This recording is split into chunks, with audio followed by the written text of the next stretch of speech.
I'm Payal and it's my privilege to moderate today's panel discussion on reaching India's 100 million linear TV dark households. India has over 160 million subscribers on linear TV today, both paid as well as free to air. We have about 30 million plus connected TVs, 100 million plus OTT subscriptions, and YouTube has about 450 to 500 million users today. Yet, India has about 100 million households that are still TV dark and are unpenetrated and untouched by traditional media or sometimes even the internet. Reaching these TV dark households is about ensuring equity, inclusion, and empowerment. Whether it's healthcare information, essential financial services, government schemes, bridging this gap is vital for the nation overall. Today, we are fortunate to have with us distinguished panel members who bring a wealth of experience and insights on innovative methods and practical solutions to reach these underserved population. Let's begin our conversation. We'll start by diving into the distribution models. So my first question is to you, Parag. What do you think are the primary barriers for these TV dark households and how can those be overcome? Okay, good morning everybody and thank you Payal. So, in my opinion, some of the main obstacles that come in my head right now, which are impeding the, a lot of households right now in India from having, TV and cable and for that matter, other sorts of entertainment that are available. First and foremost is the infrastructure gap.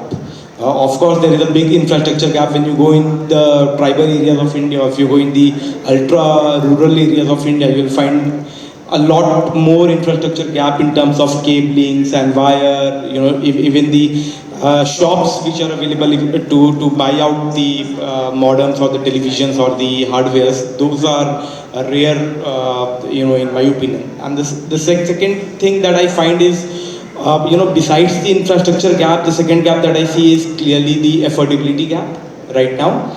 Although with time we have seen the televisions and the cable industry, the ARPU or the overall prices of the television have gone down, but those are yet to become far more affordable for the people whom we are talking about right now, who are currently in the TV dark era. Third, I believe that most of these areas are extremely ethnic, extremely vernacular in terms of the languages, the dialect, and the culture. So even now, the normal television or the free-to-air content that is available, that is not talking to them in the same language. So I think this is one of the big hurdles why they are still unable to adapt to the ultimate smart TV or the normal TV or infotainment kind of a model which are currently available. Talking about these hurdles, just by thinking around more, I believe that some of the key things that can be done in order to getting more and more vernacular content in the overall streaming becomes much more important. Second, Doordarshan free-to-air is already doing a fabulous job. As far as I know, close to 5 crore households are still using it. They need to adapt further in order to get a more ethnic, cultural-oriented programs. Which are not only focused on identifying the local influencers, getting trust. That becomes foremost important, and that's why they need to get a lot more government schemes, and education campaigns being run on free-to-air that will help the people to get trust, because right now that section of the society predominantly trusts only the government, right? So we need to play along that I believe should solve some of the problems. Thanks, Parag. And Ruchir, my next question is to you. What's the most realistic path to connect these households? Will it be satellite, cable, broadband, free-to-air platforms? And are infrastructure challenges more pressing than content challenges today? What's your take on that? So, I think I would just like to set a little bit of context here. See, the thing is that India has historically leapfrogged generations of technologies, right? And the most common example that is often cited is mobile phone versus the landline, sort of entire era. But now the business landscape of the country, if you see, there are a lot of indications that there are varied paths to growth that the country is taking. Take, for example, the case of mobile phone payments. The mobile-based payments are finding a lot more adoption than credit cards have done over the last 2 decades. Right? Take the case of e-commerce. The e-commerce is taking share from traditional retail at a speed, or has taken already in the last decade, at a speed that modern organized retail has struggled to emulate. So I think the path may not be exactly what we think in the US or Europe or West has taken, and it may be very different. With that context, I think while they may be TV dark households, they may not be media dark, so to say, right? Because a lot of times we talk about broadband, but we talk about, I think broadband, a lot of times in our head is wired broadband, but there is also wireless broadband that's essentially there. And if you look at the penetration of 5Gs, 4Gs and 3Gs essentially in the country, it's a lot. Like we're talking, I think, upwards of 800, 900 million odd households. There is 1.1 billion mobile phone connections in the country. So a lot of, I think, content is already getting consumed. Obviously, there is opportunity in terms of localization, as Parag pointed out, hyper local. Obviously, the infrastructure can get better. The speed at which the content is delivered, etc. But I think the biggest challenge that the content providers are facing is the level of monetization, right? Because essentially, we as content providers would go where the money sits, right? So ultimately, because we have to recoup our costs. And India traditionally, I mean, not traditionally, like even now, if you look at all the big tech media companies, India is either one of the largest or the largest country in the entire portfolio of things. But its share in monetization is in low single digits, very low single digits, honestly. If you look at any tech company, any media company for that matter, even us for that matter. So I think the monetization needs to sort of catch up with the content consumption, and when the money comes in, it solves a lot of problems, right? Because then we get a lot of flexibility to invest in the markets to grow. And there are signs that it is happening, because, I mean, there is like a lot of hope that we have, because as I said, more people are going to consume content as they come into the mainstream. There is upside in terms of how much time do they spend on content, right? Because if you look at the more mature markets, almost 50% of the waking time people are spending on content. India is spending a lot, like there are estimates ranging from 3 hours to 6 hours, etc. But there is still room to grow there. And believe it or not, while we say that there is a lot of choices available, and there is it's a turbulent time, etc. for the industry, but people are spending more than ever on content in different shapes and forms through either ad-funded models or subscription-led models. So more people spending more time, spending more money, right? So I think that's reality which is happening already and will continue to grow. So there is a lot to look forward to there. I think, and it will automatically solve for itself when the monetization thing catches up, is what I feel. Well said. I think more people spending more time, spending more money. I think that's the mantra to get better monetization. Yatin, what are your thoughts on how innovative distribution strategy or even pricing strategies can help bring this underserved population into media consumption? Sure. So before I come to that, just adding on to what Parag had said. Now, yes, there is a lot of content available, whether it is free dish or it is on the internet or on the traditional models, television models. There is a gap in terms of localization, which probably is it's still there. The gap is still there, and that can be filled probably by some amount of digital, some amount of local content that is available. And for example, we run a cable platform. There's a lot of local content that is covered on channels which are being carried by cable platforms. That generally does not go online. It's very limited to a particular city or a town or a village, and it's very relevant to those people. They want to watch it because it's in their language and it's relevant to them. So that's one gap that can be filled with various modes. Coming back to the question that you are asking on how what are the strategies that can be implemented? See, you're talking about 160 odd million today TV dark rooms, right? The estimates range from 100 to 160, depending on the number of households. 340 million is the current estimate of the number of households. 160 odd million connected with televisions, whether it is free dish or the traditional platforms. So the gap of 160, 170 million is what we're talking about. But how has that gap happened? It's not happened because people have shut down their televisions. It's also happened because of the increase in population. And there is a certain number of people who are not buying televisions right now. Infrastructure issues, yes. Availability of electricity continuously is itself an issue. Unless there is electricity, people are not going to go and watch television. How do they do that? So mobility, like Ruchir said, mobility is one of the options. But as far as television is concerned, there is a requirement for looking at newer ways, whether it is funding for those consumers. Of course, the basic requirement of electricity has to be met first.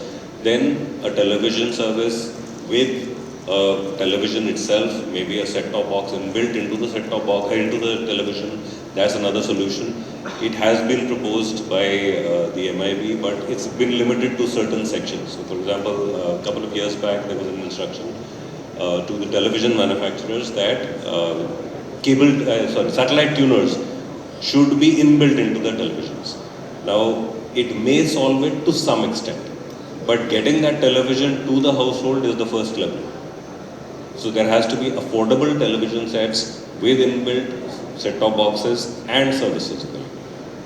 That's one of the primary ways that we can look at it, and it has to be probably also subsidized by either the government or private players based on a certain, an outlook on how much time they will be able to recover.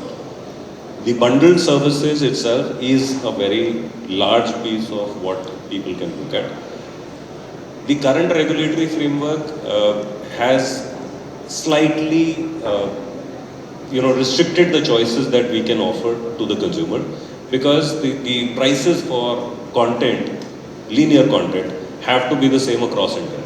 Traditionally, prior to digitalization, or rather I would say prior to the new tariff order that came out in 2017 and it was implemented in 2019, the pricing was in the hands of the distributors. We could choose to have a lower price for a rural market, higher price for an urban market, premium price for a premium consumer. What effectively has happened in the last 6-7 years is that the pricing has become common for rural as well as urban consumers. Therefore, even if a consumer is in the rural area is not able to pay for content to that extent which an urban consumer can because of economics, we are forced to offer the same content at the same price. That flexibility has gone, because of which you would see that there are so many towns today who have gone cable dark. There used to be cable television there, there used to be people watching it, but because of affordability, cable TV services have disappeared. They may have migrated to DTH, they may have migrated to free dish, but cable television has disappeared.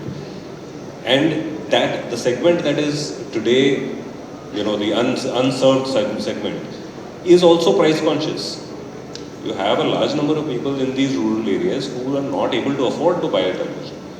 One is access, like Parag said, where do they buy it from?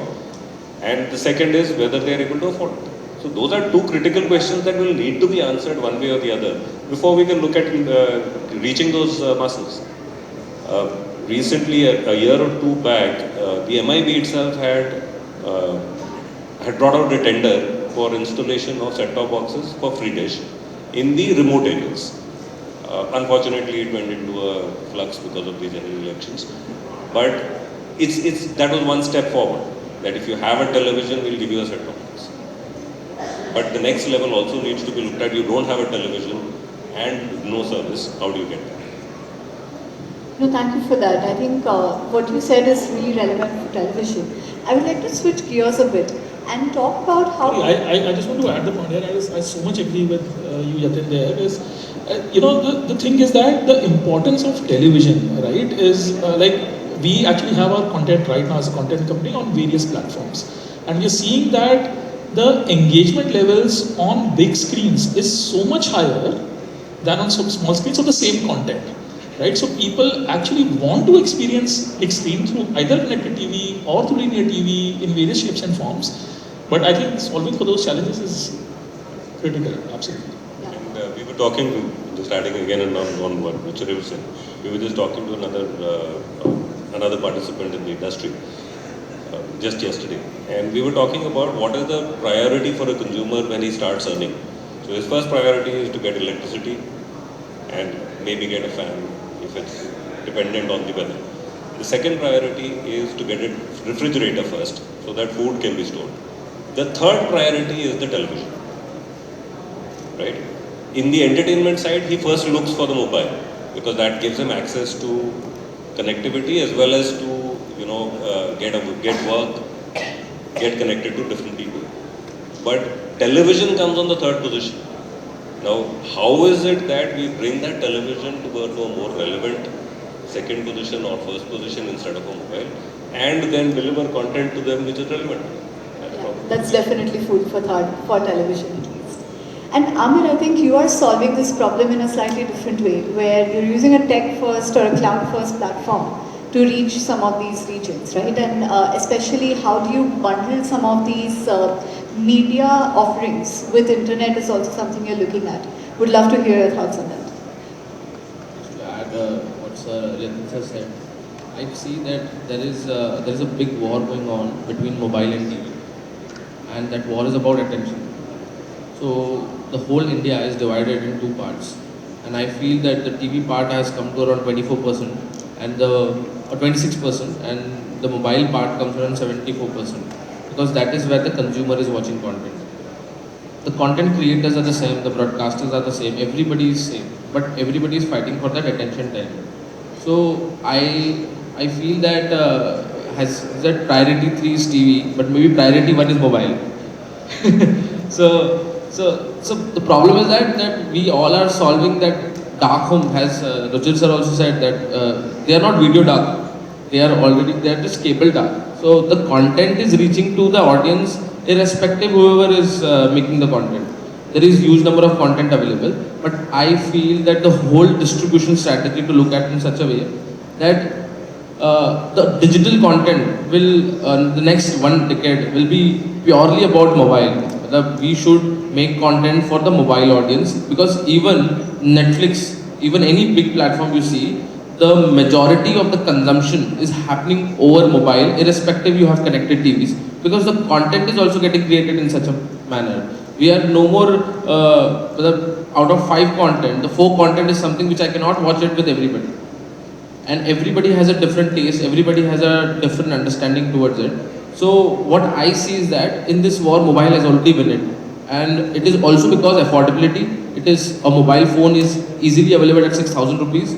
A smart TV is not available at 6,000 rupees. Even if it is available, it is very difficult to browse through that, because there is a lot of technical challenge. Applications are not there. Not every application is building for the grade A operator level TV or class A level operator TV. So there is a huge problem. And if you see other way around, affordability. If you see the market of smart TVs in India, India is selling 20 lakh TVs a month, out of which 10 lakhs are sold by the top A brands, and 10 lakhs are TVs sold by this all Tom, Dick and Harry brick and mortar brands. So that is not the problem. If we even convince them to monetize 50% of what TV is sold, all the content revenue problem will be solved, which is not helping. So I think the distribution strategy purely should be upon mobile. If the consumer and microtransaction in China, there is this new concept coming on, which is reel shorts and drama box and all of this, where people are paying for 1 episode. That 9 rupees, 10 rupees, you're paying for 1 episode. So microtransaction is, and you're paying more than what you're paying for in a Netflix subscription or a Hotstar subscription in India. So that is why I feel that revenue is not the challenge. It's just that the strategy needs to be changed. We at Playbox also are shifting our focus. We are purely getting mobile audience platform. We ourselves creating content at 90 seconds, 15 minutes episodes, 15-minute series, 90 seconds each episode across multiple genres. So I think that is what I feel that will enable that rural audience in India, and he might tomorrow say that, boss, now I want the same content I want to watch on TV. So I think that sampling will be happen purely on mobile, and microtransaction UPI will literally help us achieve those sustainable numbers in terms of revenue. You did allude to how TV and mobile will coexist to an extent, and we will have to serve both. From that perspective, Sameer, my next question is to you. From an ISP perspective or lens, how do you see internet helping serve these underserved areas for media? And how do you see that impacting both the TV and mobile adoption? Thanks, Payal, thanks for that. As much as I would, we are a dominant wired internet service provider because I'm part of Vodafone Idea, we do, deal so much with mobile broadband, and how much ever I would have wanted fixed broadband to be the mainstay, that's not the case today, right? The legacy, the challenges, the terrain, the infrastructure cost on rolling out fixed broadband has always been, especially in a country like India, a mammoth task. So obviously the scales disproportionately swing towards mobile broadband.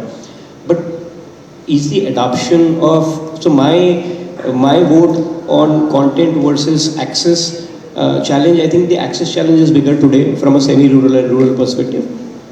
The moment you take access, and which is a Herculean task in itself, even for somebody like a mobile broadband organization like a Jio or Airtel or Vodafone, for such a long time has been huge. Now, I think the question that comes first, I think initially what Ruchir said is that if there is a business case, data or content creation for semi-rural and rural is pretty much right there. I think that's a open and shut case. I think content creation for rural, what all rural is consuming today, what will they be a fan of, whether it is hyper-local, creating their own community, having their own people come up for shows. I think that format is ready to be panned out at the best of restaurants any day that the content guys want. I don't think that would be a challenge. Give a monetization case, as Ruchir says, and it will be available as of yesterday. I think the larger game is about access. Fixed broadband is miles away, where I'm talking about semi-rural and rural.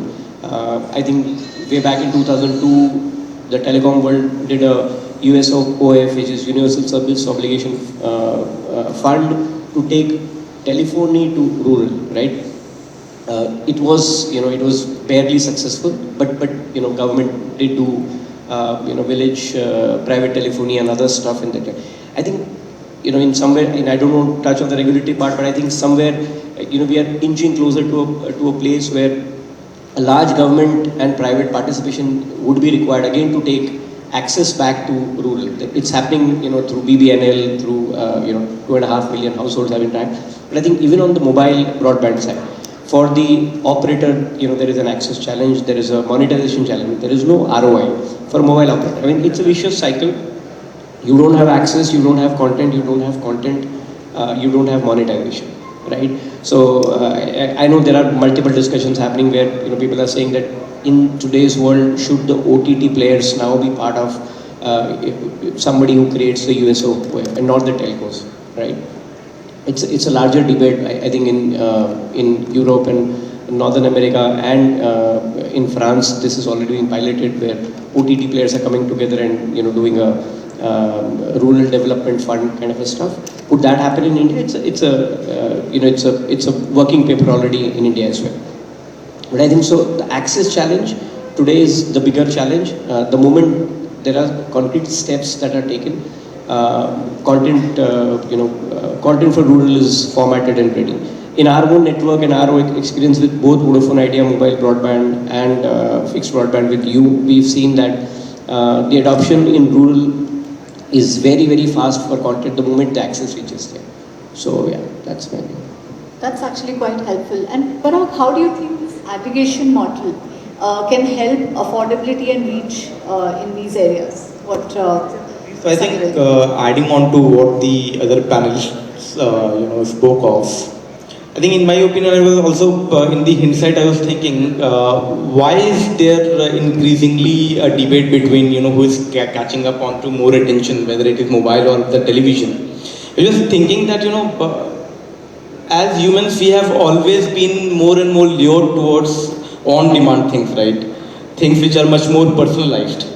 So back in those days, in 1980s, 1970s, the family did not have any option. There were no phones, no mobile phones for that matter. So some had landlines. Couple of them in the households, in the entire community would have, even televisions. That changed slowly. And then people started having more and more television. Then came 2000s when people started first time realizing what a feature phone is all about.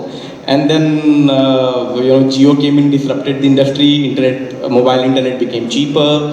Then smartphones came in, cheaper smartphones came in, and ultimately what happened is everybody in the family has an option now. So now, if everybody in the family has an option now, why to sit together and watch the television all together, right? So that is one thing that is also demographically changing. I mean, not only in the urban parts of India, but also in the semi-urban, it has already changed. Now is the time for the remote areas for that to change. Also think of it, who was the actual user of television, who was the decision maker of television, whether to have, free-to-air content or to get a cable TV at the house. That person was maybe my father, in my case. Now my father is old, right? And I am the new decision maker. Probably I don't need a television and a cable content, because everybody has a smartphone. My father is busy half time scrolling the reels and he is more than happy with that, because television, of course, initially it started with more of, information, slowly graduated towards entertainment, right? And it has mostly been towards entertainment since then. So that was also my 2 bits around the topic that we were discussing. So, just a counterpoint to that. While mobile is there, I agree. There's no doing away with mobile. You look at cases where, or rather examples of the kind of content that is being carried. There are no controls. Yeah. On digital content, there is no control at all. You see the recent example of, the extreme that people went to. Would you want your children to listen to that? That's why I think the regulators and the government are going to regularize this OTT and the entire, industry very, very soon. So as soon as you do that, you are going to put a restriction on mobile content. When you put a restriction on mobile content, it becomes equivalent to television content, right? And as soon as you do that, these two platforms come at par. No, yes, but you still have an option of, watching different things at different times. Right? Agreed. You have an option of watching content at your own time. But India being the family culture in India, that still retains. That is still there. Television viewing is a family activity, it's not an individual activity. Mobile viewing is an individual activity. And people are going to do both. I think we should look at it more as a complementary service rather than a competing service. And that's why the question that Payal has put up, which is more towards aggregation, is coming up, right? It's colluding together. So yeah, of course, aggregation is the ultimate thing, as Sir is also mentioning. Ultimately, we would have to look out at some model that aggregates not only cable but also some on-demand, hyper-local, personalized content which is available for different people, getting more subsidies on the content as well as on the television, so that, more than one television is available for that matter. Community viewing centers, powered by BharatNet, for example, that will help a lot. So things like that. And of course, when you talk about the kind of pricing model that can fuel it, I am a firm believer of a freemium model in this situation, because you would not want to create more obstacles for people to buy content and view content by putting up financial pressure on them. People have been acquainted with watching television with advertisements, right, for a very, very long time. And they'll be happy to keep on watching advertisement, and advertisement would become one of the main sources of revenue for the content provider, for the broadcaster, and even for television OEMs, in my opinion. No, absolutely, and I kind of tend to agree with the both of you there, right? TV and mobile are both additive viewing phenomena. So you actually use TV when there's collective watching, and then you switch to mobile when there's individual watching for content, right? And the second point that you made was also very relevant, which was that the bundling of both of these is important. And also whether you do a free or a subscription model, and how you do a freemium model, both in TV, whether it's free to air or pay TV, or in mobile where there's a AVOD or an SVOD model, right? Both of them actually coexist together. I would like to switch gears a bit, and Sameer, my next question is to you. What type of content do you think resonates the most with the 100 million households that we spoke about? Is it entertainment, sports, news? What's the kind of content you think would work best?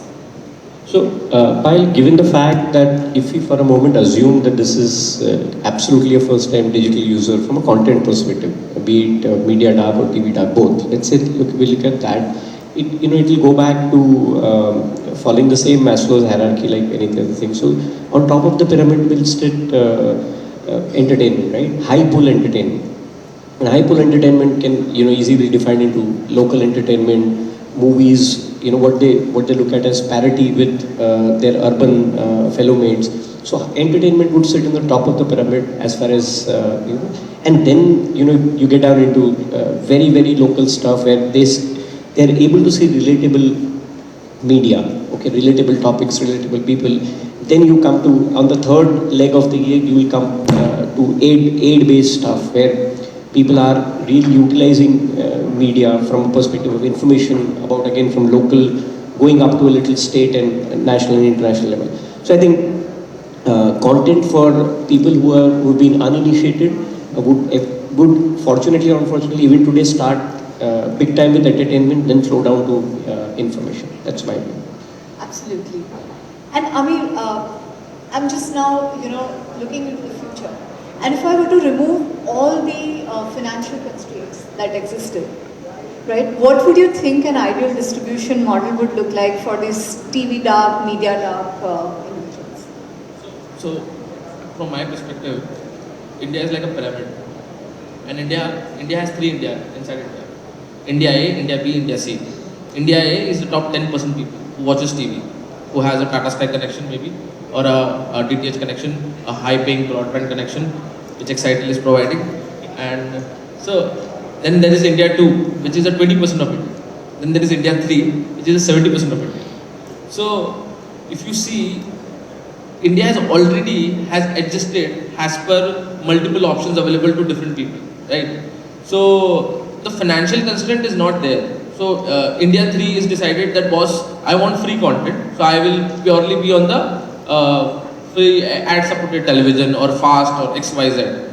India 2 is somebody who is still thinking that I need to have a broadband connection, but I also want to I might not have a cable TV connection, I might watch it on OTT. So that is an India 2 user. India A user is very clear that, boss, I want to have a Jio, Airtel or a bundled connection provider where or you broadband who is giving me live TV, who is giving me broadband, who is giving me TV, everything in one place, and I will pay $1,000 a month. So I think we as organizations has this whole ecosystem. There are multiple stakeholders, aggregators, broadcasters.